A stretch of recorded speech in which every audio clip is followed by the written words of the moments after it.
Fever time. Bow, bow, bow. No. There we go. There we go. We crushed them in fast break points 17-8. Right, we crushed them in second chance points 20-11. Okay, all of those things, y'all. The Seattle Storm thought they could bully Caitlin Clark again. They were dead wrong. After that disgraceful body check from Skylar Diggins back in August 2024, their last meeting of last year's season, the Fever had unfinished business in their first game against each other of the 2025 season. But here's what nobody saw coming when Clark struggled with just 6 points on her worst shooting night of the season. Her teammates stepped up like absolute warriors. So, how did Aliyah Boston, Lexie Hull, and Kelsey Mitchell make history while destroying the Seattle Storm bullies at the same time? We'll break it down in this video. This wasn't just a win. This was pure revenge. If you support the Fever, comment "I've got the Fever" down below. Let's go. After the last 2 games against the Valkyrie, after the last game against the Las Vegas Aces, a question many of us had was, who's going to step up on this Indiana Fever team when Caitlin Clark doesn't have it? When the shot's not falling, if she's not able to carry this team, who's willing to step up and show up when it matters the most? When it's time to buckle down and get this team a victory, folks, after the last 2 games, I just wanted a win tonight. Picture this. August 18th, 2024, and Caitlin Clark is about to face one of the most controversial moments of her rookie season. The Fever walked into that game against Seattle with hopes high. Clark was on fire, trying to make double-digit assists in 3 straight games. Lexie Hull was having a career night. The Fever were blowing out the Storm in their own gym. Nobody saw what was coming next. Then it happened. Skylar Diggins made that body check on Clark that had fans absolutely furious. Clark was trying to engage the home crowd in the closing minutes when Diggins, walking off the court, made contact with her. The replay showed exactly what happened. Social media exploded with outrage over what looked like intentional targeting. Okay, by now I'm sure you've seen Skylar Diggins assault Caitlin Clark after Indiana blew out Seattle. Now, was that jail? No. Would it be a fight in the NBA? Yes. What I don't get is the Seattle coach here is the one complaining after the game, and Skylar, tears in her eyes, being like, "How dare Caitlin embarrass me? How dare they beat us by 30? Here's how crazy the reaction was. Dave Portnoy's post about the incident got over 250,000 views in just the first 20 minutes. That's how fast this thing spread. Fans were divided, but most people saw exactly what this was.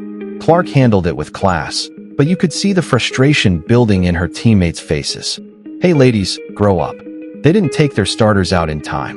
What are you talking about? And here's what I love. You think Caitlin's going to back down because they're crying like, how can a rookie embarrass us? Why do they keep beating us up like this? How is she so good? No, Caitlin doesn't back down at all. She's like, hey, zip it, Scott. Shut up. Stop crying. And she literally mouths, stop crying. I'm not sure if it's in this video. The Storm players acted like nothing happened. They just walked away like they didn't just body check the league's biggest star. That made it even worse for Fever fans watching at home. Some people thought the Storm were trying to prevent Clark from getting that assist record. The whole game felt emotional after that moment. That game became a turning point, not just for Clark, but for how the entire league viewed the Storm's tactics. The incident created a narrative that the Storm were bullies picking on the league's brightest young star. Fans started seeing Seattle as the team that targeted rookies. The perception stuck because of how obvious the contact looked and how the Storm reacted afterward. This league doesn't know what to do with Caitlin Clark. They don't know what to do with the Indiana Fever. It's not just her, Aliyah Boston, Mitchell. This team is coming together and Caitlin Clark is loving it. She's laughing at you, Skylar. Imagine that. You bump her, and then you have the audacity to complain about them. Just play ball. You didn't hear Indiana crying when they started off 1-9. They just got up off the mat and started. That's assault. What nobody knew was that this moment would fuel the Fever's fire for almost a full year. Clark remembered. Her teammates remembered. The coaching staff remembered. They were waiting for their chance to show Seattle that those tactics wouldn't work anymore. The Fever had grown up since that August night.